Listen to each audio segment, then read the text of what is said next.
ब्रह्मा वरुणेन्द्ररुद्रमरुतः स्तुन्वन्ति दिव्यैस्तवैः वेदैः साङ्गपदक्रमोपनिषदैः गायन्ति यं सामगाः ध्यानावस्थित तद्गतेन मनसा पश्यन्ति यं योगिनः यस्यान्तं न विदुः सुरासुरगणाः देवाय तस्मै नमः।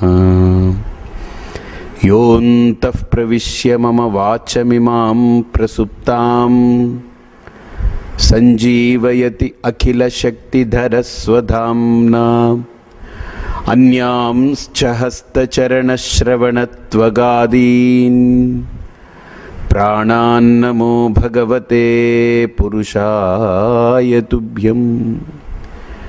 ओम गुरुर्ब्रह्मा गुरुर्विष्णुः गुरुर्देवो महेश्वरः गुरुरेव परं ब्रह्म तस्मै श्री गुरवे नमः। ओम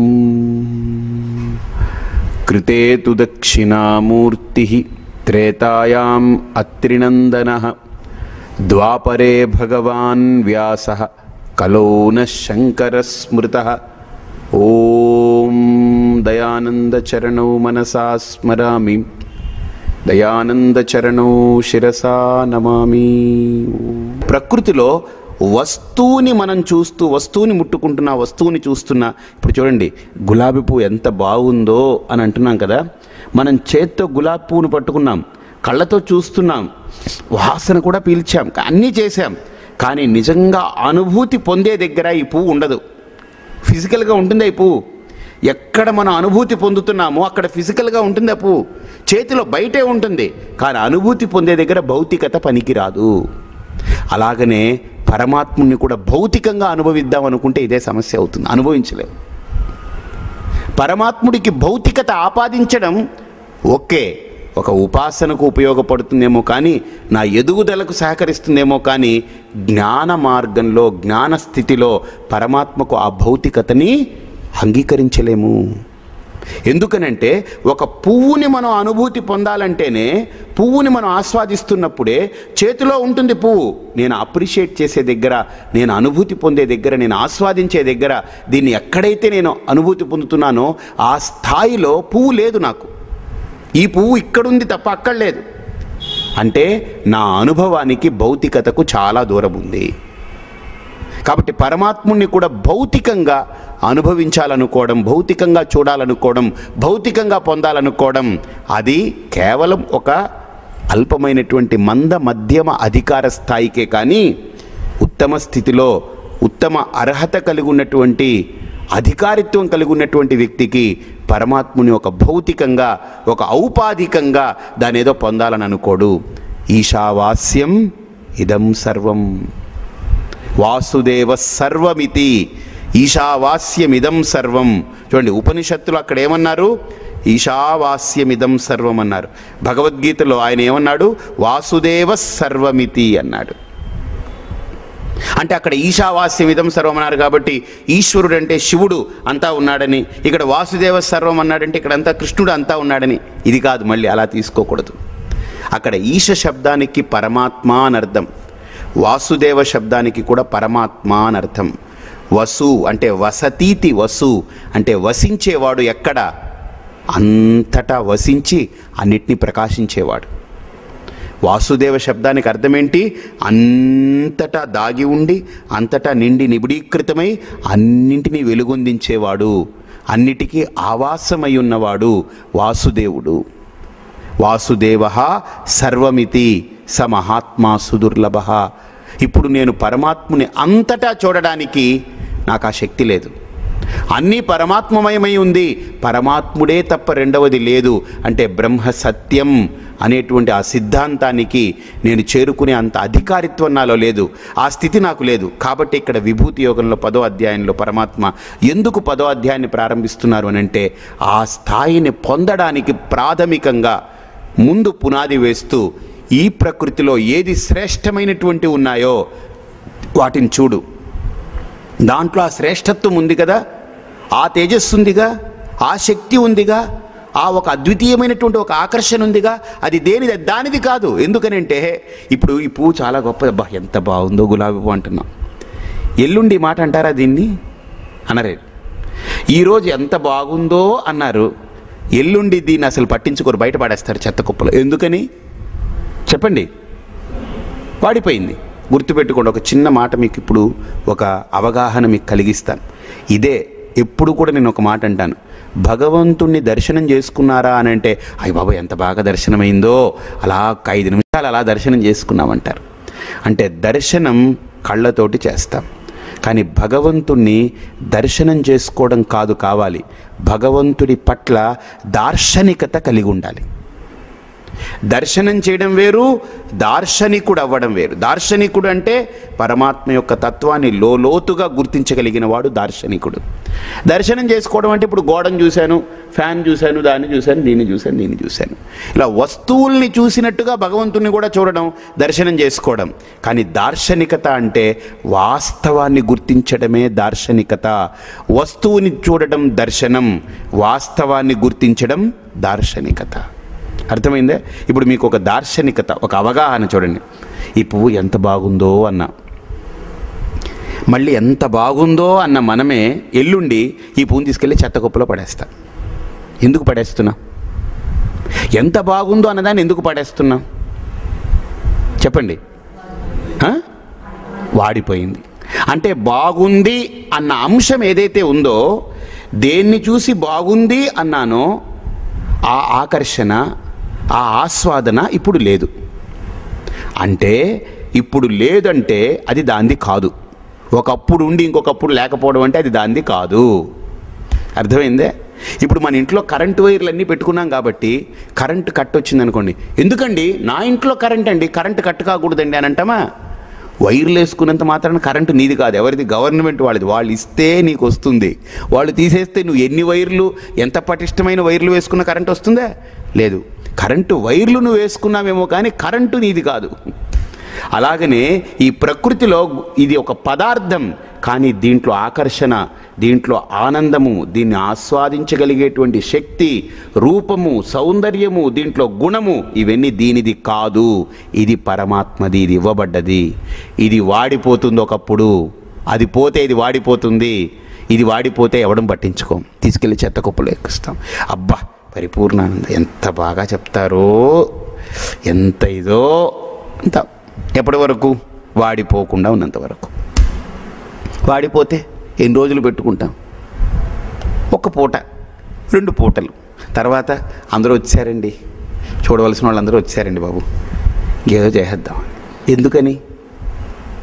ఎందుకని ఇంకా అయిపోయింది. అదే దీనిదైతే పోదు ఎప్పటికీ. దీనిది కాదు.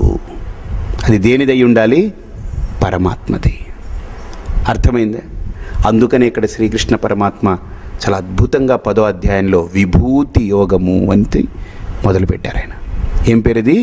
విభూతి యోగం. ఎంత అద్భుతమైన పేరో. అసలు ఆ విభూతి యోగాన్ని గుర్తించగలగాలి.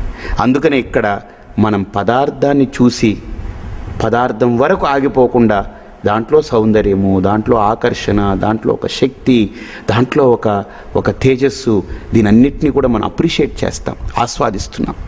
అంటే బాగా ఆలోచించండి, ఇదే సాధన అంటే. ఇప్పుడు ఈ వస్తువుని పట్టుకొని దీంట్లో ఉండే ఇన్ని గుణాలను ఆస్వాదిస్తున్నాం. ఇప్పుడు వస్తువు లేకుండా కూడా ఆస్వాదించగలిగే స్థాయికి రావాలి. ఈ వస్తువు నిమిత్తం వస్తువు లేకుండా కూడా ఆస్వాదించగలిగే స్థితికి రావాలి. అది ఎప్పుడు వస్తాం మనం? అది వస్తువు మీద ఆధారపడి ఉంటే రాలేం. వాస్తవాన్ని గుర్తించినప్పుడే వస్తాం. అర్థమైందా? వస్తువు మీద ఆధారపడినంత వరకు రాలేం ఆ స్థాయికి. వాస్తవాన్ని గుర్తించడం మొదలు పెడితేనే వస్తువు తప్పుకున్న వాస్తవంతో అలా బ్రతుకుతాం మనం. వాస్తవికతతో ఆ వాస్తవాన్ని ఆస్వాదిస్తూ ఉంటాం మనం. కాబట్టి ఇక్కడ శ్రీకృష్ణ పరమాత్మ 10వ అధ్యాయాన్ని ఎందుకు ప్రారంభిస్తున్నారు అని అంటే, వస్తుతత్వం నుండి వాస్తవికతకు నడిపించడం కోసం 10వ అధ్యాయం ప్రారంభించారు. అర్థమైందే? అయితే ఈ 10వ అధ్యాయము భగవద్గీత ఇవన్నీ కూడా మనం ఆలోచిస్తే ఒక అద్భుతమైనటువంటి ఒక కోణం ఇది. అసలు ప్రధానంగా భగవద్గీత 18 అధ్యాయాలని చెప్పుకున్నాం. ఈ 18 అధ్యాయాల్లో మనం చూస్తే 1 నుండి 9వ అధ్యాయం దాకా అసలు ఇంచుమించు భగవద్గీత అయిపోయింది. సంఖ్య కూడా 9 దాకే, 10 అనేది లేదు, ఇంకా 9 వరకే సంఖ్య. 1, 2, 3, 4, 5, 6, 7, 8, 9, 10 అనేది లేదు. 10 అంటే ఏంటంటే మళ్ళీ 1 పక్కన 0, 11 అంటే మళ్ళీ 1 పక్కన ఇంకొకటి. అంతే. సంఖ్యాపరంగా చూసినా కూడా 9 వరకే, 0 నుండి 9 వరకే అంకెలు. 9 తర్వాత అంకెలు లేవు. మళ్ళీ అంతా రిపిటేషన్ అవుతూ ఉంటుంది. 1 పక్కన 1, 1 పక్కన 2, 1 పక్కన 3, మళ్ళీ 2, 2 పక్కన 1, 2 పక్కన 2, ఇంకంతా రిపిటేషనే. రిపీట్ కానటువంటిదంతా డిజిట్స్ ఎక్కడ 0 నుండి 9 దాకా రిపీట్ అవ్వదు. 9 తర్వాత అన్నీ రిపీటే. 9 తర్వాత మళ్ళీ 9 రిపీట్ అవుతూ ఉంటుంది. 1 పక్కన 1, 1 పక్కన 2, 1 పక్కన 3, 1 పక్కన 4, 1 పక్కన 5, ఇదంతా 1. ఇది ఒక దశకం ఇలా వస్తుంది. కాబట్టి ఇక్కడ భగవద్గీత కూడా మనం చూస్తే 9 అధ్యాయాల వరకు భగవద్గీత ఆల్మోస్ట్ పూర్తయిపోయినట్టే. అందులో 9వ అధ్యాయం ఏంటి? రాజవిద్య రాజగుహ్య యోగం. ఇంకంతే, రాజవిద్య రాజగుహ్యం చెప్పేశాడు ఆయన. ఇంక మళ్ళీ ఎందుకు మొదలు అనుకున్నప్పుడు ఏడుపుకు కారణమైంది. కానీ ఇక్కడ పరమాత్మ నాది అన్నాడు, కానీ ఏడవలేదు. నాది అని ఈశ్వర భావంతో ప్రకటించాడు. అక్కడ జీవభావంతో నాది అన్నప్పుడు ఏడుపు తప్పదు. ఈశ్వర భావంతో నాది అనుకున్న వాడికి ఆనందమే. ఎంత తేడా ఉందండి. అర్జునుడు నాది అన్నాడు, ఇక్కడ పరమాత్మ నాది అన్నాడు. అర్జునుడన్న నాదికి అనాది లేకుండా పోయింది. అది ఏ నాదం లేకుండా ఏడుస్తూ గడిపాడు. అందుకని అర్జున విషాద యోగం. ఇక్కడ పరమాత్మ నాది అన్నప్పుడు దీనికి విభూతి యోగం అని వచ్చింది. ఈయనంటే గ్లోరీ, ఆయనంటే మిజరీ. అర్జునుడు నాది అంటే ఏడుపు, కానీ పరమాత్మ నాది అనగానే గ్లోరీ, ఒక విభూతి అయింది. ఎంత తేడా ఉంది చూడండి. 1వ అధ్యాయం, ఇక్కడ 10వ అధ్యాయం. 1, 10 అంటే ఒకటే కదా. 1 అనే సంఖ్య అక్కడ 1, ఇక్కడ 10 అని అంటే ఏంటి? 9 తర్వాత మొట్టమొదట పుట్టింది. అక్కడ 0 తర్వాత మొట్టమొదటి అంకె, ఇక్కడ 9 తర్వాత మొట్టమొదటి అంకె 10. అంతేనా కాదా? సో 10లో పరమాత్మ నాది అన్నాడు, 1లో అర్జునుడు నాది అన్నాడు. అక్కడ నాది అన్న అర్జునుడికి ఏడుపు, ఇక్కడ నాది అన్న పరమాత్మది విభూతి అయింది. అక్కడ విషాదం, ఇక్కడ విభూతి. ఎంత పేర్లు కూడా ఎలా కోయిన్సైడ్ అయింది. అర్జున శబ్దం తీసేయండి, విషాద యోగం. ఇదేమిటి? విభూతి యోగం. అంటే నేను కూడా నాది అన్నప్పుడు జీవభావంతో, అజ్ఞానంతో, మూఢత్వంతో, మూర్ఖత్వంతో పరిధి గీసుకుని నాది అంటే ఏడుపు తప్పదు. వైరాగ్య భావనతో, సర్వాత్మ భావనతో నాది అంటే ఆనందమే. ఎంత తేడా చూపించాడు చూడండి. మొట్టమొదటి అధ్యాయానికి 10వ అధ్యాయానికి ఎంత ఒక క్లారిటీ కదా. అర్థమవుతుందా? నాది అని జీవభావంతో అంటే సంకుచిత మనస్తత్వంతో పరిధి గీసి ఇది నాది అని ఆ పరిధితో, దాని పట్ల వ్యామోహంతో, మమకారంతో కూర్చుని నాది అన్నవాడు ఏడుపు తప్పదు, వాడు ఏడవాలి. సర్వాత్మ భావనతో నాది అన్నవాడికి ప్రతిదీ తానైపోతుంది, తనదైపోతుంది. అంతేనా కదా? ప్రతిదీ తనదైపోతుంది. సర్వాత్మ భావన. సర్వాత్మత్వమితి స్ఫుటీకృతమిదం యస్మాదముష్మిన్స్తవే తేనాస్య శ్రవణాత్ తదర్థమననాత్ ధ్యానాచ్చ సంకీర్తనాత్ అంటారు దక్షిణామూర్తి స్తోత్రంలో కూడా. సర్వాత్మత్వమితి స్ఫుటీకృతమిదం యస్మాదముష్మిన్స్తవే. ఎంత అద్భుతమైనటువంటి వ్యాఖ్యానం అని అంటే, ఈ 10వ అధ్యాయాన్ని 1వ అధ్యాయాన్ని చూస్తే అక్కడ జీవుడు, ఇక్కడ దేవుడు. అక్కడ జీవుడే 9 అధ్యాయాల తర్వాత దేవుడు మాట్లాడితే ఎలా ఉంటుందో చూపించాడు అనమాట. జీవుడు మాట్లాడితే ఎలా ఉంటుంది, దేవుడు మాట్లాడితే ఎలా ఉంటుంది, జీవ భావనతో ప్రవర్తిస్తే ఎలా ఉంటుంది, దైవ భావనతో ఉంటే ఎలా ఉంటుంది. అక్కడ అర్జునుడే మాట్లాడాడు 1వ అధ్యాయంలో. చూడండి, కృష్ణుడు ఏం మాట్లాడలేదు, ఎక్కడ ఒక్క మాట మాట్లాడలేదు. 10వ అధ్యాయంలో అర్జునుడు జస్ట్ ఎక్కడో ఒక చోట ప్రశ్న వేశాడు, అంతా పరమాత్ముడే మాట్లాడాడు. అక్కడ అర్జునుడు నాది నాదని ఏడిచాడు. ఇక్కడ పరమాత్మ నాది నాది నాది అనే సర్వాత్మ భావనతో ప్రకటించుకున్నాడు. అక్కడ వికటించింది, ఇక్కడ ప్రకటించింది. అర్థమైందే? వికటించింది ఇక్కడ ప్రకటించింది. మొట్టమొదటి అధ్యాయం విషాద యోగం, 10వ అధ్యాయం విభూతి యోగం. మొట్టమొదటిదేంటి? విషాదం. 10వదేంటి? విభూతి. అంటే విషాదం విభూతిగా మారడానికి ఎన్ని అధ్యాయాలు అయ్యింది? అది. మళ్ళీ 2వ అధ్యాయం ఏమిటి? సాంఖ్యయోగం. అంటే అక్కడ నాది నాది నాది అని ఏడ్చాడు. 2వ అధ్యాయం దగ్గరకు వచ్చేటప్పటికి నేనని ఎగిరాడు అక్కడ అర్జునుడు. ఏ వ్యక్తికైనా నాది నేను ఇవి రెండే లోకంలో వాడిని నడిపించేది, వాడిని తిప్పించేది, వాడిని ఎక్కడైనా వెళ్ళి హుక్ చేసేది ఇదే. నేను తర్వాత నాది. అర్థమైందా? కాబట్టి నాది అని విషాద యోగంలో వికటించింది. నేను అనేదంతా కూడా సాంఖ్యయోగంలో చూపించుకున్నాడు. అర్థమైందా? అదే సాంఖ్యయోగంలో సాంఖ్యము అని అంటే సమ్యక్ ఖ్యాయతేతి సాంఖ్య. అంటే నేను అంటే ఈ శరీరంలో ఉన్న స్పందించేటువంటి తత్వం నేను అంటున్నానే, దానికి మనం ఏమనుకుంటామంటే ఇదే నేను, మిగతా ఏది నేను కాను. అందులో వేరే వేరే నేనులు ఉన్నాయి. అందులో ఒక వాళ్ళ నేను, ఇందులో ఆవిడ నేను, అందులో ఆయన నేను, అందులో దాని నేను, ఇందులో నేను. అర్థమైందా? మీకు అర్థమవుతుందా? ఇప్పుడు నేను అనుకుంటున్నాం, కానీ ఆ నేననేది ఏ భ్రమతో అనుకున్నామంటే నేను అది నేను కాదు, అది ఆవిడ నేను, ఇది దీని నేను, అది దాని నేను. అంటే నేనుని విభజించి ఆ తత్వాన్ని ముక్కలు చేసి అవిభక్తం విభక్తేషు విభక్తమివచ స్థితం. పరమాత్మ అంటాడు అవిభక్తం అంటే విభజించలేనటువంటి తత్వం, కానీ విభక్తమివచ స్థితం అంటే దాన్ని విభజించి అది విభజింపబడ్డట్టుగా కనపడుతుంది. ఎందుకని? ఉపాధి ఉంది కాబట్టి. ఒక 4 బుడగలు ఉన్నాయనుకోండి, నీటి మీద 4 బుడగలుగా కనపడుతుంది, కానీ నీరు ఒక్కటే. 4 అనేది 4 బుడగలు ఉపాధులే, కానీ నీరు మాత్రం ఒకటే. బుడగలుగా వచ్చినప్పుడు విభజించినట్లుగా ఉంటుంది, కానీ ఆ విభజన సత్యమా? చెప్పండి. అది శాశ్వతంగా ఉంటుంది. సత్యము అంటే అర్థం ఏంటంటే ఎల్లప్పుడూ ఉండేది. బుడగ సత్యంగా ఉంటుంది? ఎప్పుడు ఉండదు, పగిలిపోతుంది. కానీ బుడగగా తయారవ్వక ముందున్న నీరు, బుడగగా ఉన్నప్పుడున్న నీరు, బుడగ పగిలిపోయిన తర్వాత నీరు, అది సత్యం.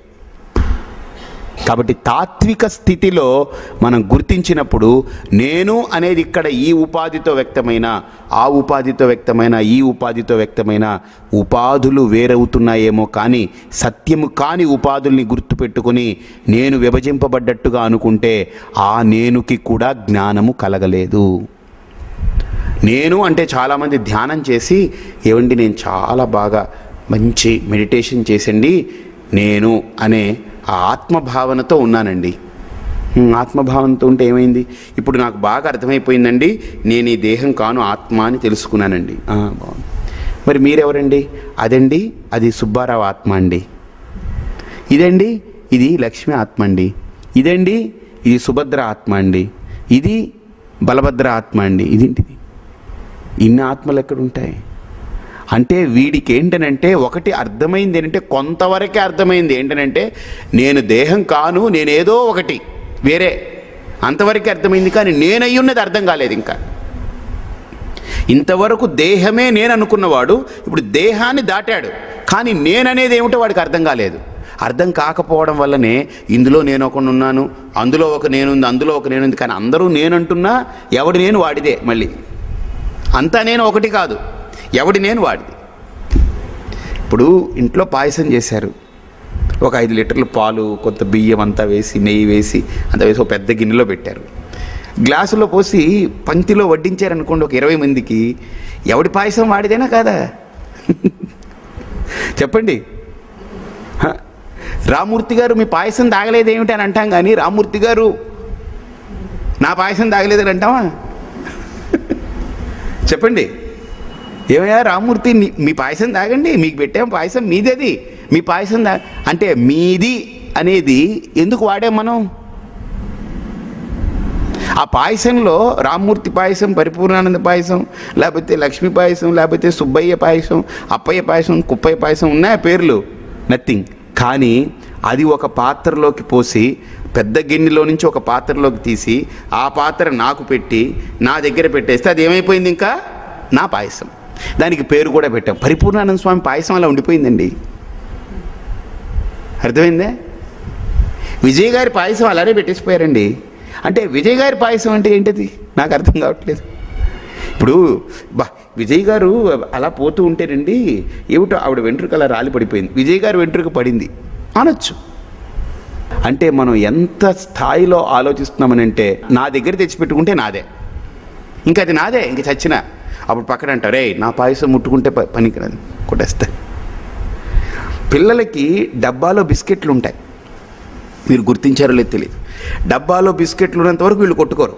కానీ వీడి చేతికి కుక్క బిస్కెట్ ఇచ్చి వాడి చేతికి ఏనుగు బిస్కెట్ ఇచ్చారు, రే ఇది నాది, ఇది నాది, దీన్ని ముట్టుకుంటే నేను ఒప్పుకోను. డబ్బాలో ఉన్నప్పుడు వీడిది ఏదో తెలియదు, అప్పుడు ఎవడు ఏది ముట్టుకున్నా పట్టించుకోం.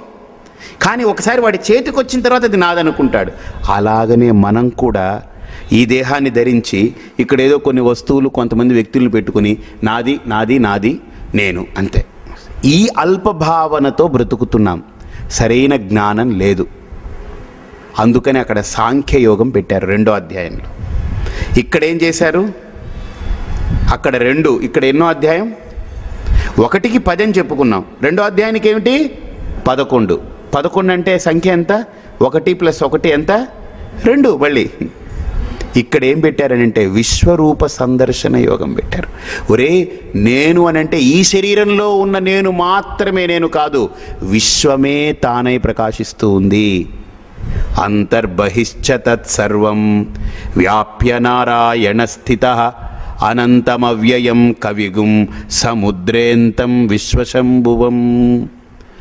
నీలో ఉండి నేను నేననేది నువ్వు నేను ఆ నేను పరిధి కాదు, అంతటా తానే ప్రకాశిస్తూ ఉన్నాడు. అందరికీ శ్రీహరే అంతరాత్మ, హరే అంతరాత్మ. అర్థమైందా? మీకు బోధపడుతుంది. కాబట్టి ఇప్పుడు మనం గుర్తించవలసినటువంటి అంశం ఏంటంటే, 2వ అధ్యాయంలో నేను అని ప్రకటించుకున్న అర్జునుడికి జ్ఞానాన్ని బోధించినప్పటికీ కూడా ఆ నేను అనేది ఇంకా పరిపూర్ణమైన జ్ఞానంతో ప్రకాశించలేదు. అందుకనే పరమాత్మ 11వ అధ్యాయంలో విశ్వరూపంతో, విరాట్ రూపంతో ఆ నేను యొక్క సర్వాత్మ భావనని ప్రకటించుకున్నాడు ఆయన 11వ అధ్యాయంలో. 2వ అధ్యాయంలో చెప్పాడు, 11వ అధ్యాయంలో ప్రకటించాడు దాన్ని. అర్థమైందే?